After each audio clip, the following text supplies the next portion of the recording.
இனிய தமிழ் அமுது நேயர்களே, நம் ஸ்ரீமத் பாகவதனுடைய இறுதி பகுதி பரீட்சித் மோட்சம்.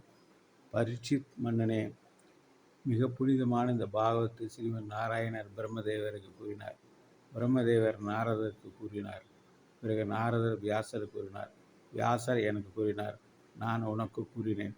இனிமேல் சூத முனிவர் நைமிசாரண்யத்தில் மகர்ஷிகளுக்கு கூறுவார் என்று சொன்னார்.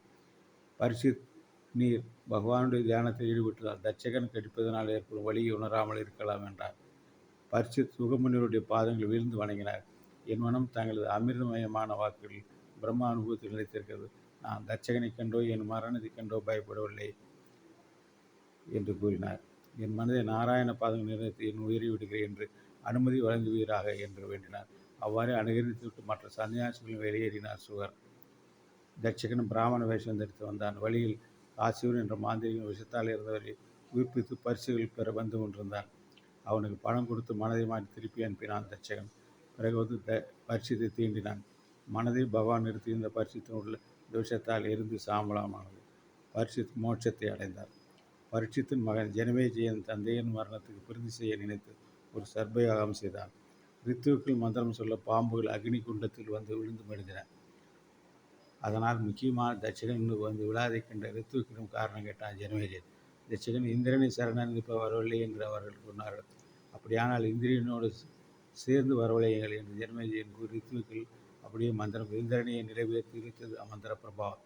அப்போது பிரகஸ்பதி முனிவர் அங்கு வந்து மரணம் வினைப்பயனாக ஏற்படுவது என்று கூறி சமாதானப்படி சர்ப்பயாகத்தை நிறுத்தி செய்தார். இறுதி பகுதி ஆளிலை கிருஷ்ணர். ஆளிலைகளின் மீது கால் பெருவிரலை கையால் பற்றி வாயில் வைத்து சுவைத்து கொண்ட கிருஷ்ணரின் ரமணீயமான தோற்றம் எல்லோருக்கும் தெரியும்.